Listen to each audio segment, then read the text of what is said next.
Perfect. Yeah. Anyway, yeah, appreciate you joining. It's a pleasure to have you on. And well, thanks for having me. What was I watching just there? What was that? That's a meal ticket. It can be found on YouTube. You can watch it free on YouTube. That's your film, It's right? my film. Yeah. Yeah, that's what I thought. Yeah, I was getting into that. I was getting- Yeah, it's pretty cool. It's a story about me and a couple of friends who decided to play the lottery and actually hit it. and you hit the lottery. Well, imagine that. Yeah. It's a lot of fun. So tell me about your film. You also got a film here that you're promoting. You directed it as well? Well, I kind of co-directed it. Co-directed. Yeah, I wrote it and produced it. Gotcha. I didn't really direct it, but I was involved in every aspect of it. But my buddy 𝐾𝐶 he actually directed the film, Gotcha, and he kind of wrote a lot of it along with me. Mm-hmm. We kind of stretched it out, so we collaborated on the film, and he's a really good guy. He's a filmmaker himself, so he read the script and he thought it was worthy of his time and effort to put into it. So that was I was surprised, and but I was also very flattered. So it was a lot of fun. Got you. And what was the process of making the film? How long did it take? And tell me more about the process of making it. Well, it actually, once 𝐾𝐶 got involved, everything moved pretty quickly. We got it done in about 3 months, actually, and we were on a real time schedule because I was retiring to Thailand. Gotcha. So, which is where you're at right now, right? I wasn't expecting the movie to be made. Actually, what happened was, I was working on some material for my stand-up routine, and I had this funny story, something that had happened, and so I was going over the story in my head, how I could turn that into a stand-up bit joke, and as I was creating the joke, it became more and more. It became more and more aspects to the joke, and I realized that it wasn't something that I could just do as a joke. It was more of a sketch, more of a like maybe a little 3-minute video. So I started writing it out as a video, and again I started adding to it, and it just became more and more involved. Pretty soon I had like 15 pages of a story, of a sketch, but it wasn't really. It was a little bit more than a sketch. It was now about 10 minutes long, so it was turning into a little bit more than just a sketch. And then so then I started having people read it, and everybody loved it, and they thought it was really funny, and they said, you should do something with this. And eventually 𝐾𝐶, my friend 𝐾𝐶, I got it into his hands, and he read it, and he said, "Hey, I really like this. I'll make it. Let's make it." So that kind of happened at the last minute. I really wasn't expecting that. I actually was working on this film for about maybe about 3 years. Wow, from when I first started to actually getting it into his hands. It was about maybe 2-3 years that I had been working on it. And I was ready to submit it, the script. I was ready to submit it to see if I could get into like a script contest or festival or something. I didn't know what the next step was really with this script. But once he got a hold of it, he said, "Let's do it." So we started filming it pretty much right away, and then we finished it up in about 3 months. We finished it up. I couldn't have got it done without him. He was the one who because he had made films before.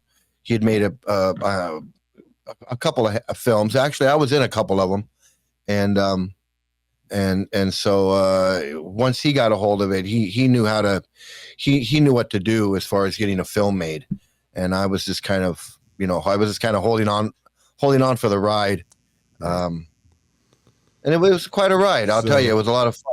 It was a lot of fun. Right. Yeah, it seems like filmmaking is always a lot of fun. I always have a lot of fun when I'm filming.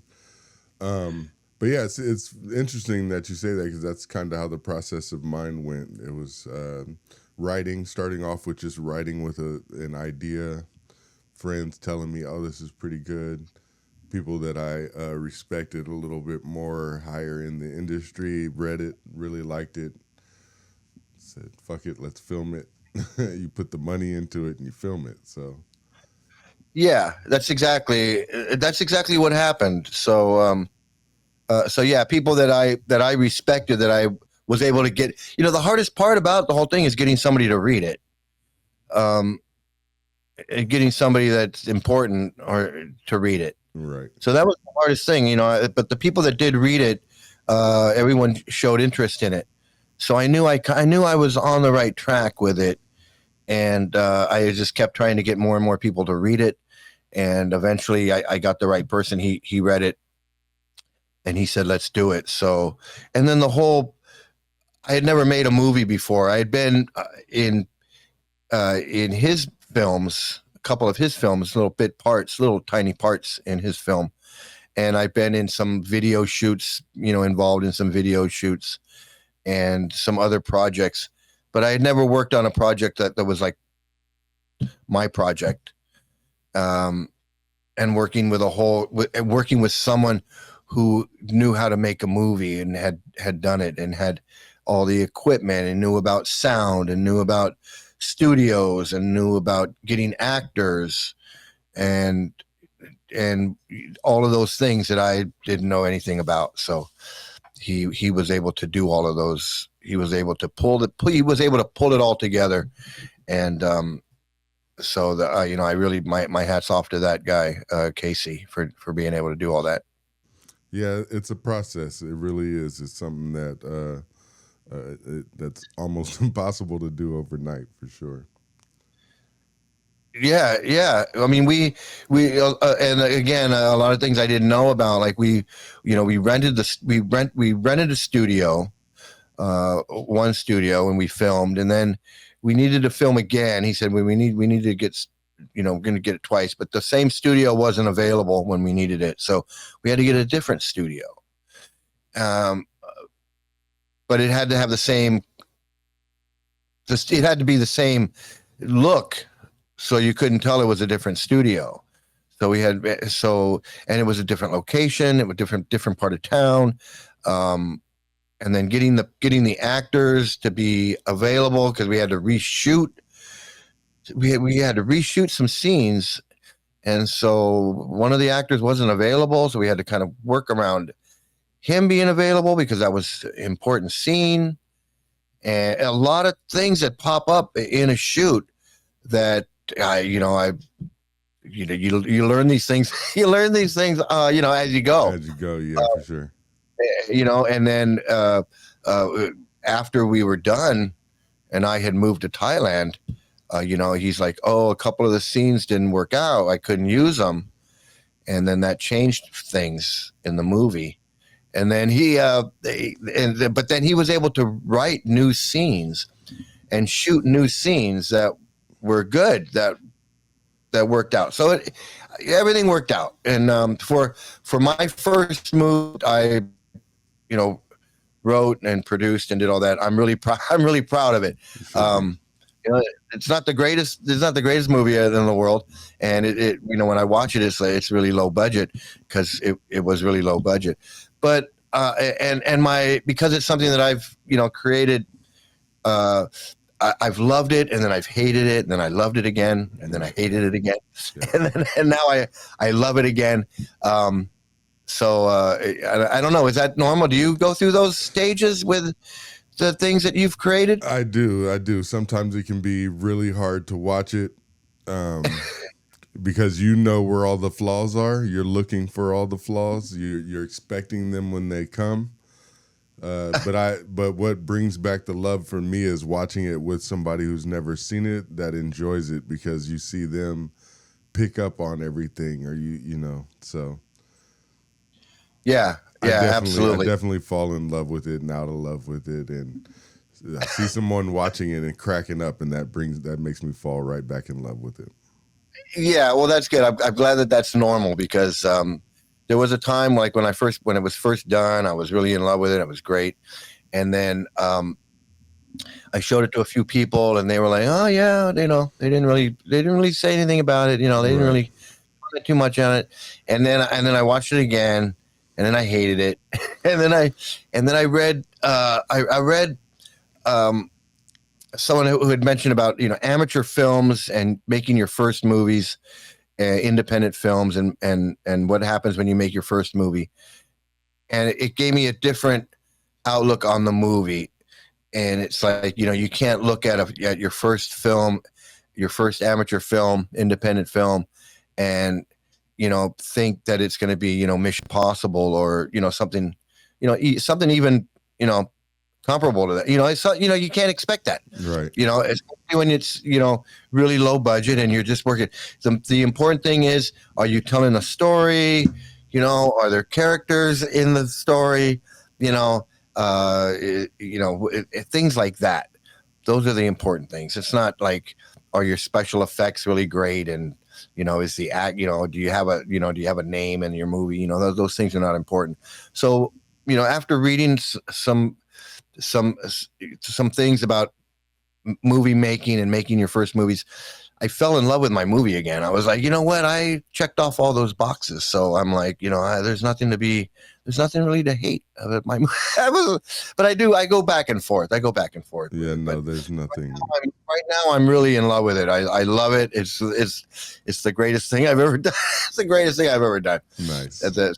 I'm at that point. Nice.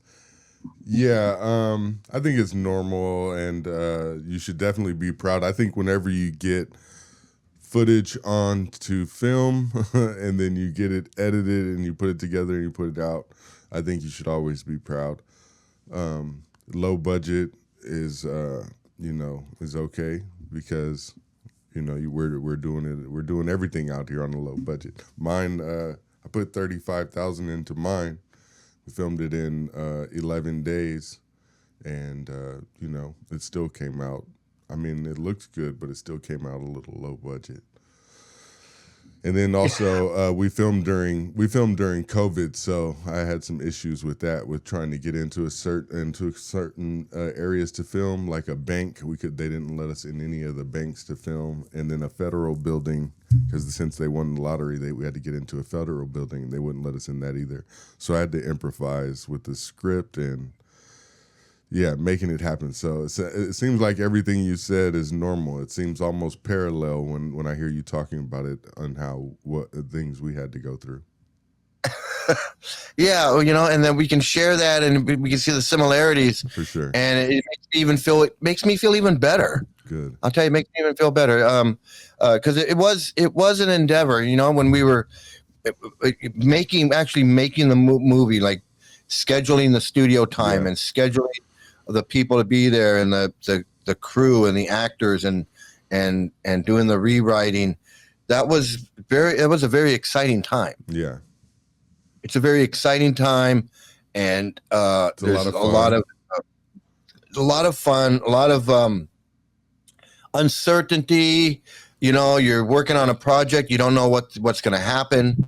You know, you know, there were so many times where, you know, you don't get the take that you want, and it's like, okay, let's do another take. Do another take. Yeah. And now you're running out of time, because you only have the studio for, you know, 4 hours. We only have a studio for 4 hours. So every time we're like, you're redoing a take, let's do another take, let's do another angle.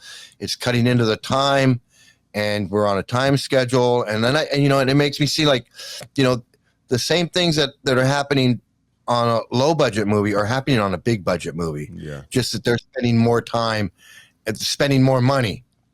But it's the same thing with we got to reshoot, and we got to get the studio time again, and that's going to be more money, and we got to get the actors back again, and that's more money, and everything that we got to redo, and it's just more money, more money, more money. So, and then you can see how movies can cost millions and millions of dollars, for sure. And then they end up flopping because you don't know what it's just an uncertainty. You don't know what's going to happen at the end. You don't know what's going to happen. So it was a very eye-opening experience, and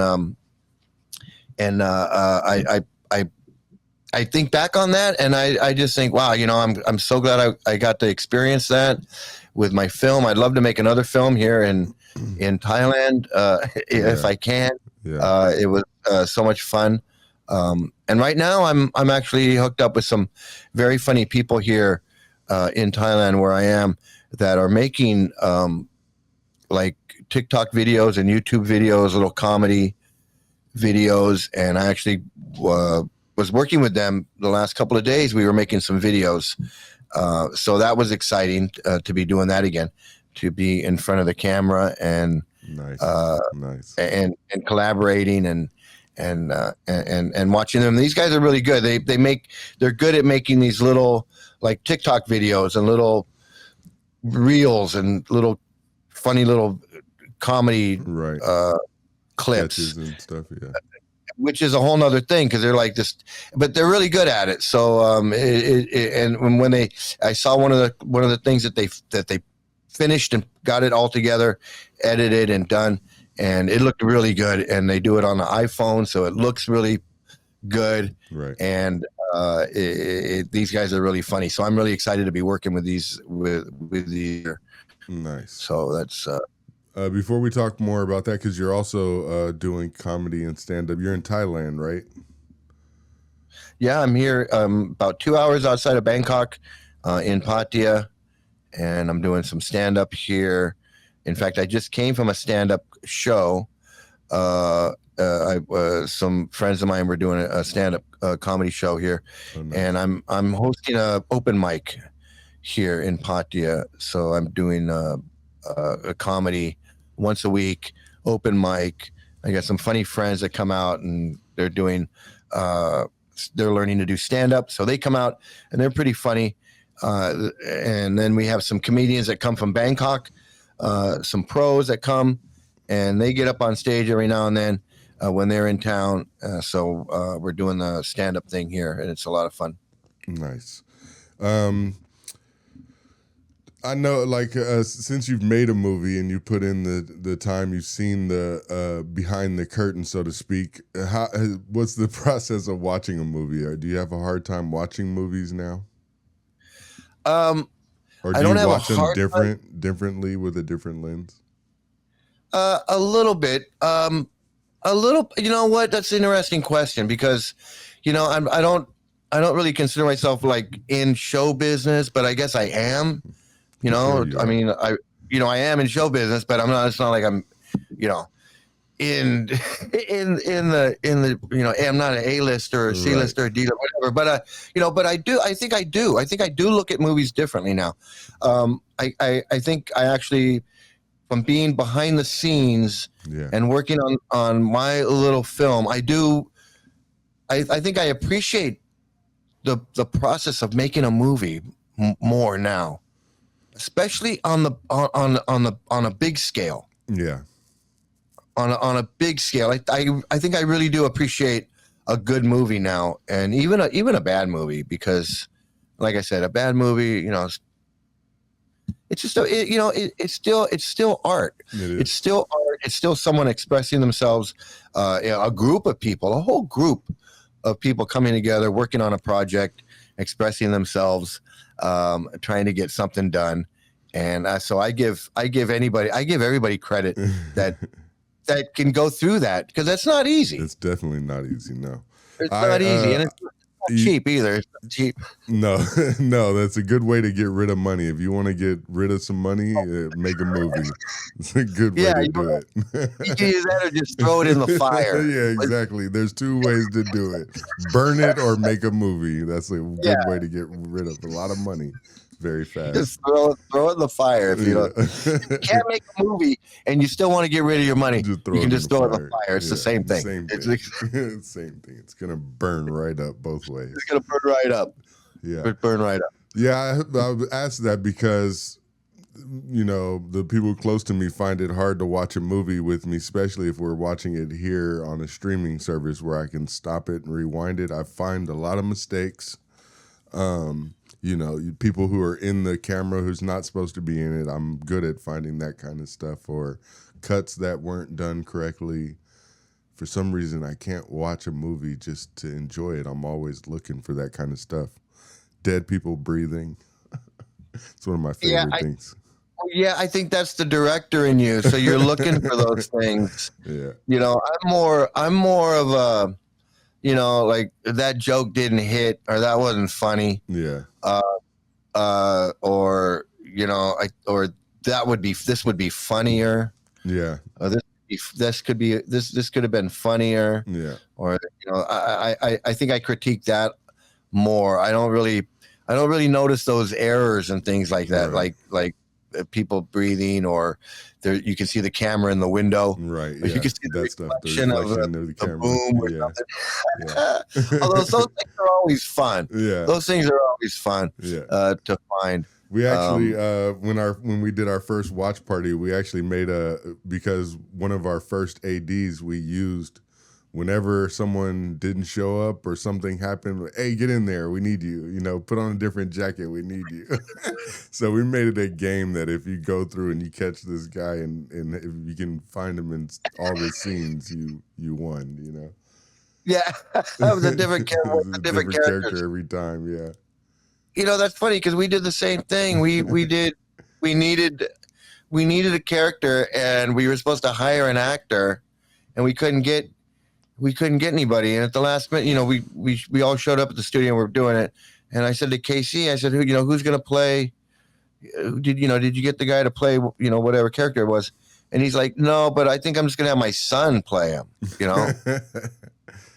Yeah. And so we had his son, and my daughter was in it. She played a character because we couldn't get, people flake, you know, that's one of the things that happens. You know, they talk about, Hollywood and LA and flaky people, right? And especially in show business, especially when you're trying to get something done like low budget, you know, and you're just providing food. Mm-hmm. You're not paying them, or they're doing it as a favor or a friend. It's hard to show up. Yeah. And they, you know, this is what I found. This is what I found was really frustrating was people would commit for months in advance, rehearsals, everything, and then the day of, or the day before, when you're confirming for the day before, and they're like, "Oh, it's tomorrow. Right. I can't do it. And I'm like, "What do you mean you can't do it tomorrow?" I was like, "We've been planning for this. We've been planning this for like 6 months, and now you're like, oh no, tomorrow you have church." I was like, this girl said she couldn't do it because she had church. Yeah. And we were shooting this thing, and I had her cast, and I swear I had her cast for like 2 months in advance. Even, you know, I had her for the part even before we had booked the studio. I had her cast. I was like, I got to have you for this part, and she was like, yeah, and then when I said we're gonna film it, she's like, yeah. I sent her the script. She said, yeah. We did everything. She was like, yeah. And then I swear, like just like a day or two before, we're gonna shoot. And I'm sending her the directions to get to the studio. And she's like, oh, it's tomorrow or it's Sunday. I can't do it. And I was like, we just talked about this the other day. And she's like, oh yeah, but I didn't realize I have to do this or in a church or whatever. And I said to myself, of course, this is Hollywood. These people, they want to be famous. They want, right? They want to be famous. They want their big break. And then when they have a chance to be in something, they flake. Yeah, they don't take advantage. You find that right? I mean, I do. It's funny hearing you say the things because every time you say something about how something was on set, I start finding the parallel in what happened with us. There's people we're on our way to go film, and oh, I can't make it. The car broke down. This happened. We had our first AD. She had worked on several films, so she has in her phone.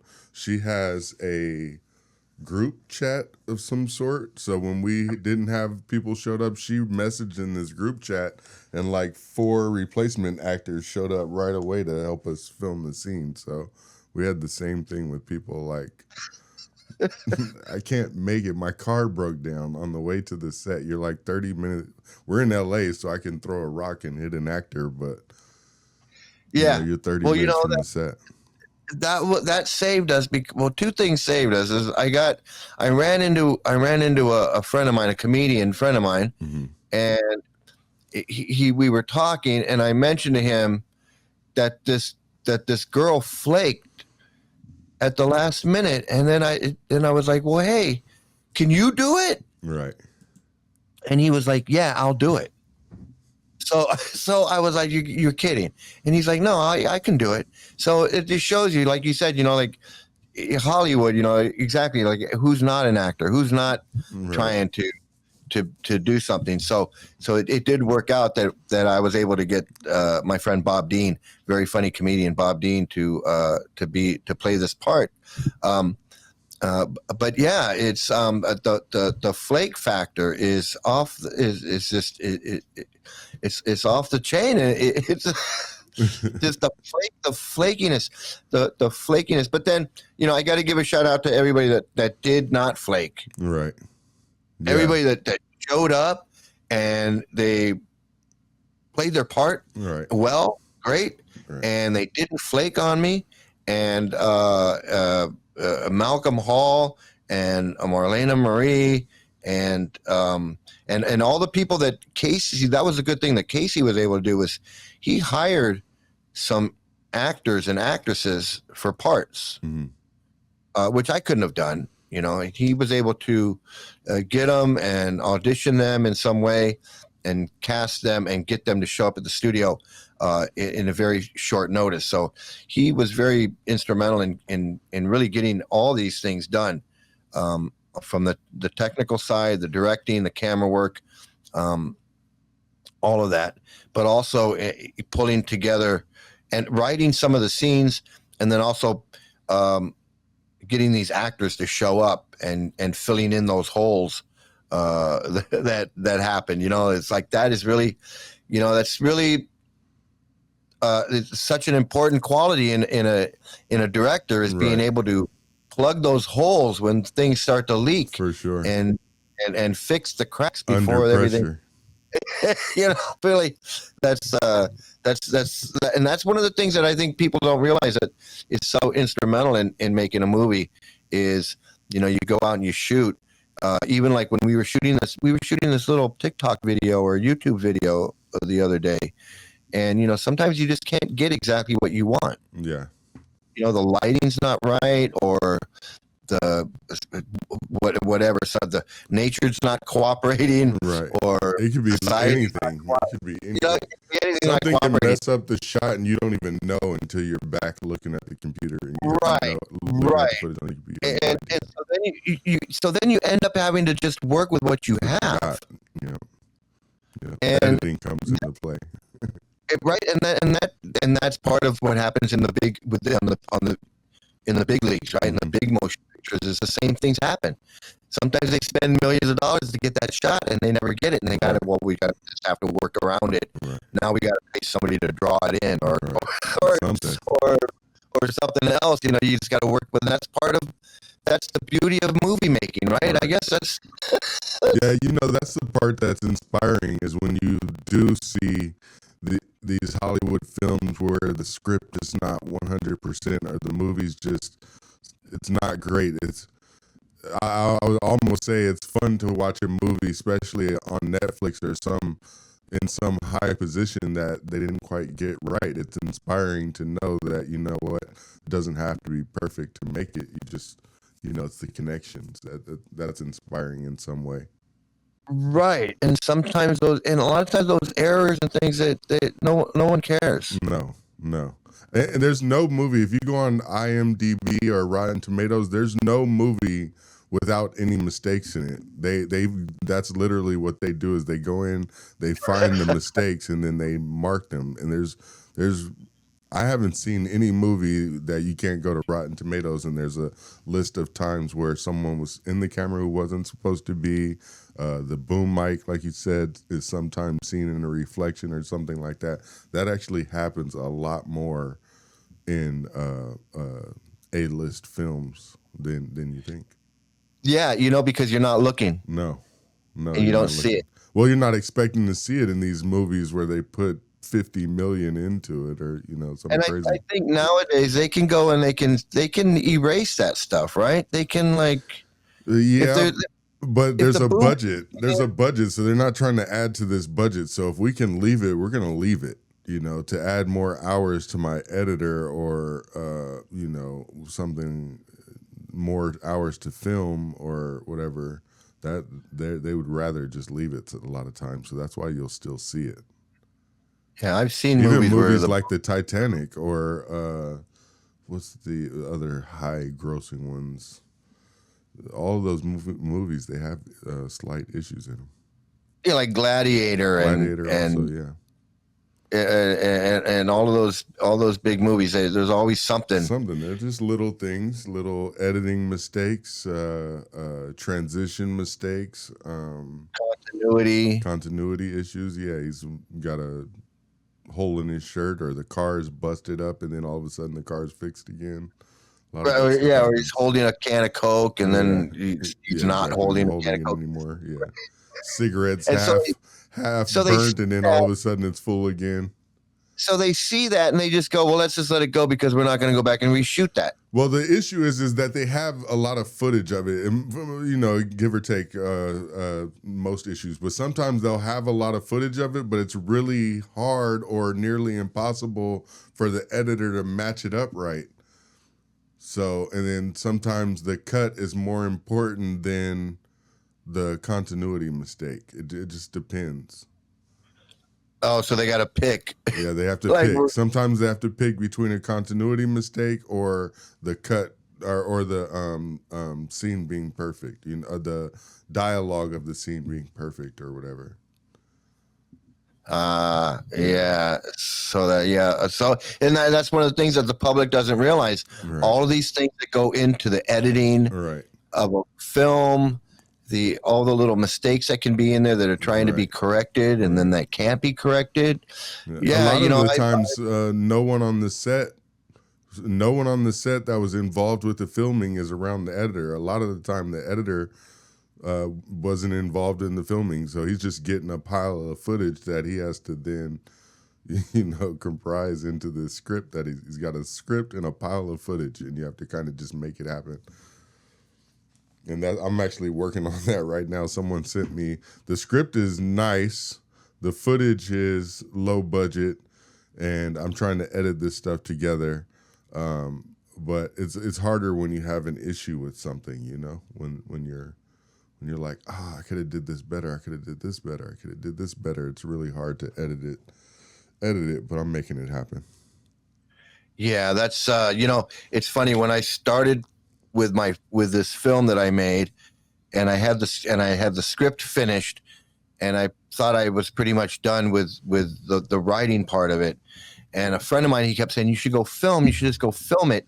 He didn't realize, how long it was, and kind of like the vision that I had. So he was thinking it was a 1 minute little YouTube clip. Right. And I'm saying, no, it's longer than that. It's like 10 minutes long. It's like 10 minutes long. And he's like, well, it doesn't matter. You should just go film it yourself. Go film it yourself with your camera, and you can go do that yourself. And so I went and I tried to film it myself, and it was a complete disaster. It was a complete disaster. And that's when I realized that I was like filming something like that myself. I was way over my head. Mm-hmm. It was just something that I thought I could do it, But it was just when it really came down to it, getting different camera angles and trying to put scenes together. Like, I'm going to be walking this way and I'm going to be walking that way. Where should the camera be? And I'm trying to tell a story, and I'm trying too many things going on in my head. Just too many variables for me to try to figure it all out on my own. Right. You know, it was just a lot. It was a lot, and I realized at that point, this is way more than I can accomplish on my own, because it was like 15 pages long. So there was a lot of storytelling. Mm-hmm. You know, there was a lot of storytelling going on, and especially in the beginning. You know, establishing certain things, and then transitioning into the meaning of the movie. So there was. I was just like, I couldn't even get started. I couldn't even film filming the very first scenes that I was trying to film, which seemed like the easiest part. Right. Was incredibly difficult. And it was incredibly difficult. Maybe because it was just I was doing it on my own, but it was just extremely difficult as far as like figuring out camera angles and all of that type of stuff. It was just overwhelming for me. So that's for people like you, the directors that can have this vision of what they see, how a film's going to be, what they see the film being, and then knowing how to get there. Yeah, how to get there is really, for me, is really amazing. So I learned a lot as far as I was over my head trying to do it, do it on my own. You know, no, I was definitely, the thing for me is I wrote my script 20 years before I got a chance to actually film it professionally. I was able to film it in school. It was the reason why I went to school, to learn how to film movies. So I did get to film it in school. I tried to film it once getting out of school, but this was both were no budget, not low budget, no budget. It was just like friends getting together to film a scene. I think the first time I filmed Meal Ticket, 2 actors played one character because one actor in the middle of filming decided he didn't want to do it anymore. So I had to replace him, and I didn't want to replace all the footage. So I just had another actor come in and play the rest of it, you know. That kind of stuff happened. So, you know, stuff happened. You learn. So it's a learning process for sure. But the part for me again is those movies with those huge budgets. I think that's the next step for me for sure. Is I just need like a $30 million budget and let me go crazy. You know, I wouldn't even care about the hiring process of the actors. I just really want to, you know, see what it's like to have a big budget to blow up stuff, and you know. To blow up stuff. All right. So you filmed your movie. You filmed this movie, Meal Ticket. Mm-hmm. You filmed it once, completely. Yeah, twice actually. I filmed it twice completely, and completely in the sense, like I said, the first time was student actors because I was at school learning how to make movies, and we had all the equipment, and our end assignment was that we had to be involved in filming at least one movie from beginning to end, and we ended up doing 4 because there was two other writers and, you know, people who were really inspired to do it, that everybody else was just trying to get the credits, or, you know, so they weren't really into it. And some people wanted to be actors or actresses, but they figured they needed to just get through the filmmaking part as well. So not having the, you know, crew, we were pulling in students from other, you know, like I would literally be in the lunch areas at lunchtime, like, hey, you ever thought about acting? You want to come be in a movie? And really just got it together. So pulling everybody together to film it the first time, I say it didn't count because there's literally no budget. We were using all the school equipment and just filling stuff in. Like at one time, you know, the stuff that you use for packaging, the white foam that they use in packaging, we were using that for snow at one point, you know, so. But that's okay. So then you filmed it again. Mm-hmm. You said you said I didn't do it justice. I got to do it again. Right. Well, there's more. There's actually more to it, but pretty much so I made it in school, and after getting out of school, I went to just to make money. I was doing music videos and stuff like that, and I actually started Radio for the World, the website that we're on. I started this as well, hoping that I would make a lot of money and it would fund making movies. So while I was doing that, I started getting people were congratulating me and saying that how cool it was to have a movie out. And I was like, what are you guys talking about? And it turns out that there was a movie called Lottery Ticket made by 𝐌𝐤𝐤𝐿, and I think 𝐷𝐼𝐻 stars in it. So people were congratulating me on making this movie, because it was a lot like my movie Meal Ticket. But I had nothing to do with that. And yeah, so that's where I was like, all right, I need to film, go to school to learn how to film, to do everything properly. So I went back. I had actually been in school and did the filming, but I went back to learn the business side, really just learn everything. And then, I actually filmed it again outside of school, and I had smaller budget. I had a real small budget, like maybe like 5,000 maybe. Not even that much, and that was mostly for buying the equipment. And then I filmed it again, but it didn't come out good at all. I still got both the footage from both of them on mini DV tapes. Yeah, so you're thinking if I had a big budget, Right. if you had a big budget, you'd film it again? That's a good question. I don't know. No, if I had a big budget, I don't think so. I got a few other scripts that I would like to put the time and effort into now.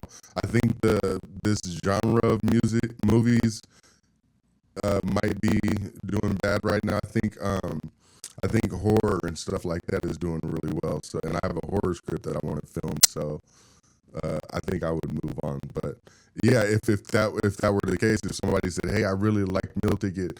Here's some funding, but you have to film more of Meal Ticket," I would do it. But I would hope to film more episodes, because I also turned Meal Ticket into a series. It was supposed to be a movie, but because what I just told you a minute ago, that there was just so many movies coming out about lottery, that I decided to turn it into a series as well. So the first 2 times I filmed it as a movie, and then what you were just watching now was episode 3 of what it was as a series. Oh. Well, that's interesting, because I thought of I thought of my film. I thought that it was actually kind of we had so much fun filming it, and the script was so much fun. When the final script, it was like 25 pages long, and then even after, when he added scenes, when he was editing, he went back and he reshot some scenes. He added those, so those scenes aren't even written into the script. But the script, when we were doing it, it was so much fun, and I enjoyed it so much that I was thinking of making it into like a sitcom type, like a series, like a web series. So it wouldn't there was no real the ending would end, but it would actually just continue on. Mm-hmm. It would the story could continue in a sitcom situation, right? That's how it would, and it would be a weekly, with different characters coming in and out, a whole sitcom type thing, which it's still possible. I mean, I could still film, if I had the funds or the means. Yeah. I would probably do that, because I do think that it's a good premise and a good story. So that is something that I have thought about. It's interesting that these type of projects take similar trajectories. Yeah, you wouldn't. I actually haven't worked on or heard much about other projects that I haven't worked on, so it's nice to talk to you to hear that there are a lot of similarities. You think it's only happening to you.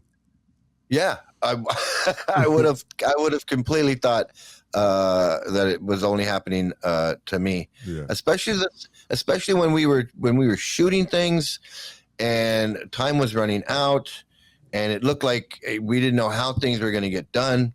Things just didn't seem possible. That's really when it just is mind blowing, and not only mind blowing, in good and bad ways. Yeah. In good ways, because you can really see how the creativity of everybody comes together, and we actually got everything done. Mm-hmm.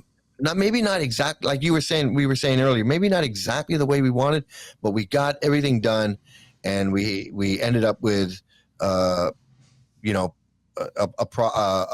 product at the end of the day. We ended up with a finished product, which really makes me happy that we were able to complete it. Mm-hmm. And get it finished, because I know a lot of people don't they have their, like you said, you had written the script for 20 years. So before I had even thought about, I had always thought about making movies. I've always been interested in filming. That's actually how I got my nickname Deon the Director, is because I used to carry a camera around all the time, and my friends would be like, "Hey, director." So Deon the Director kind of just stuck. And that was long before I decided making movies. I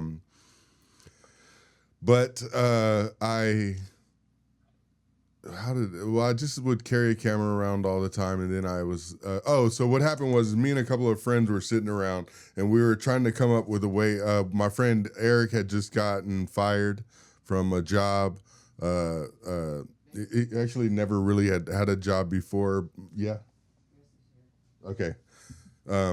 Never had really had a job before, but he lost his job. Another one. He worked as a mascot, and he lost his job as well. So anyway, we were sitting around coming up, trying to figure out how to come up with some quick money, and we decided we were going to play the lottery. Let's all put $20, $50 together, and we'll go buy a bunch of lottery tickets, and we'll win the lottery. And it, of course, that was a terrible idea. We all agreed it was a terrible idea, but I was like, hey, let's write a movie script. No experience, none of us had any experience. Let's write a movie script on us winning the lottery. And that's literally how it took place. So I wrote the script, let people read it. They were telling me how good it was, just like you had said. People were saying, "Oh, this is really good. You got to do something with it. You got to do something with it." I started trying to shop the script around, and I found out how hard it was to sell a script. And then I was like, forget it. I'm going to just learn how to make a movie. It can't be that hard to make it. So I learned how to make it, and then now here we are 20 years. So when you wrote the script, had you ever written a script before? No, but I was a fan of movies. I watched a bunch of movies, so all I did was just, it was Malibu's Most Wanted, actually. I went on the internet and found the script for Malibu's Most Wanted. It was a film that I had seen several times. So I just saw how they wrote the script, how they wrote it, how they were able to write it out compared to what it looked like on screen. Even that, I noticed there was a lot of times where something on script didn't make it to the screen. So it started with that, just having the script of Malibu's Most Wanted, having seen it a million times already, and then watching it with the script in my hand really helped me with learning how to write a script. And then also I went to school for it. I went to school to learn how to write scripts. But you'd already written the script before you went to school. Exactly. I had already written one before I went. And then you went back, you kind of polished it up. Exactly. Yeah, I kind of taught myself to write this. I had never written a script before. So I kind of did the same thing. I went and I researched some TV pilots that were like, if you want to learn how to write a pilot for a TV show, read this one, read that one. Mm-hmm. These are like excellent ones, and so I read some scripts, and then I read some scripts for some movies. Mm-hmm. And boy, those movie scripts, you can actually download. There's a webpage where you can download scripts. Yeah. Right? Yeah, you've probably seen that, right? Yeah. And the way they're all marked up, right? They rewrite stuff by hand, right, on the script. They just cross out big sections and rewrite it and rewrite dialogue and rewrite all kinds of things. So that was eye-opening too. Like, you know, there's so much that goes on to making these movies. They're rewriting the script right there, like just hand notes, and probably right on the set. They're saying, hey, you know, cut that line, say this instead. Yeah, for sure. You know, it's like, so it is really eye-opening to writing a script. But, you know, I had my script probably for like 2-3 years before, the right person read it. But 20 years. And I can imagine, and I always think about, you know, Rocky. You know, they always talk about Sylvester Stallone, Rocky, and he had that movie for that script for, I don't know, 10 years. He'd written that or carried it around with him, and had tried everything to get it made, and finally did it. And then, the movie itself is like an underdog boxing match. But yeah, that's what happens. So, you know, what happens on the big screen and on the small screen. Right. It's like the same story, just told either in a small way or in a big way. Right. Yeah. So that's inspiring. That's inspiring to everybody. So everybody out there who wants to make a movie, wants to write a script, you can make it happen. You can do it. You can. It's hard work, and it's not easy, but you can do it. And especially now in the digital age, where anybody can have a YouTube channel, anybody can show their creativity on TikTok or on Facebook or wherever. There's so many opportunities for people that weren't available before. That's true. That if you're a creative person, you can go out there and you can start creating. You got your iPhone, you got your phones, you got your computers where you can edit everything right there. There's no excuse, and you can do it yourself right there, and then you can promote it yourself, and you can distribute it yourself right on streaming platforms and on your own platforms, right on the internet, and then you can get millions of views, and you can become an influencer and make millions of dollars. I mean, it's really, seriously, I'm not joking. It does happen. It does, and it can. It's actually, it's hard. It's hard work. It's a lot of hard, but it's actually really easy too. It's weird. It's easier now than it's ever been before. For sure. So you have action at everything, where some things would have cost thousands of dollars to rent, you now have in your pocket, like a 4K camera. There was a time where a 4K camera was nearly impossible for us to get to, let alone film with. Exactly. Who could afford to go rent anything that you could watch 4K on? There 4K TVs weren't everywhere, so you couldn't watch it in 4K.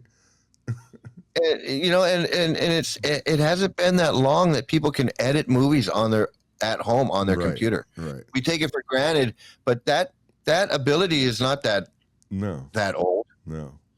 Where you can just open up iMovie or Final Cut or Final Edit or whatever to have it it's on called. Your phone, to be able to film something on your phone, to be able to edit it and post it to the internet is crazy. It's a crazy time we live in. It's a crazy time we live in. It's great, and it makes being creative and so much easier and inspiring. And and when I see people that are doing it, like my friends that I just met that are doing these videos here in Thailand, and they're going around and they're making them, and they look great. They look fantastic on this guy's iPhone. He does it all on his iPhone. And it just looks amazing. Have you heard of 𝐷𝐸𝐤𝐤 on YouTube? Sorry to cut you off, but I wanted, because of what you were saying, there's a guy 𝐷𝐸𝐤𝐤 on YouTube. It's actually a channel. It's not really one person, but I'll send you the link to it. You definitely got to check that out. It's really inspiring for filmmakers to watch this guy or whoever this team is. They take really short scripts. Like they have some that are like 7 minutes long that are really good though. That are like something about it that's filmed really good. The story is really good, but they're able to make these really good films in 10 minutes, 15 minutes. It's crazy. So I got to send it to you. Wow. Yeah. Yeah, that's what I'm talking about. And that technology was not available. No. I would, 20 years ago, you couldn't. It wasn't that easy to just No. start making high quality content like that. No, Just it would cost so much money, it wouldn't even be worth it to do it unless you were making a film. right. You wouldn't waste your time to No, do that No. because it would If I'm cost bringing too much. everybody out, why are we only filming a 15-minute film? If everybody's here, we might as well film a full feature film. And now people are filming so much stuff that doesn't need to be filmed. Yeah, there's so much stuff on the internet that Like you their don't need to meals see, and yeah. their their daily routine, like I'm putting on my shoes, For sure. or I'm shopping for, ketchup and, all these things, all these, some of these pranks and things that just Right. that are not necessary, and they're being filmed, and all this creativity is going to waste because they could be using that creativity to make Right. something, well, I guess some people like that stuff, but you know what I'm talking about, do. right? I definitely do. It's Man. just some people are enjoying that stuff. I shouldn't be can't completely knock it, right? Right. Well, I've enjoyed talking to you. I wish we had more time to talk about movies because I could talk about them all day. It is great. I can't thank you enough for having me on. No, I Hey, listen, what appreciate hour are you on? How many? We are on the 21st hour, so I'm not even a full 24 hours in yet. All Almost right. Well, there, though. don't get delirious and pass out now. No, I'll be all right. I'm hanging in there. Stay hydrated. Yeah, Stay exactly. hydrated. For sure. I got bottles of water, empty bottles everywhere. I need to replenish my bottles. But yeah, I'm definitely staying hydrated. I got a cool support team here helping me. My wife Great. is. You got you hooked up. You got your Yeah, blood pressure and exactly. everything your Everything's- monitored. Exactly. Everything's being watched. Okay. But yeah, I definitely appreciate you taking the time to do the interview as well. What are your socials if somebody wants to reach out to you to work with you? Oh yeah, you can email me at itsmike@itsmikesandoval.com. And then you can also find me on YouTube at itsmikesandoval.com or It's Mike Sandoval's YouTube channel. And that's where Ain't Nothing But Heaven can be found. Yeah. on So the yeah, YouTube you can channel. find me on YouTube where you can see Ain't Nothing But Heaven. You can watch this great film, this very funny film by 𝐾𝐶 Hilarious. And all right, buddy. Well, All right. thank you again. And anytime. Shout out to G for having one of the coolest dads ever. Really enjoyed this. Well, thank you, buddy. Yep. Thank you.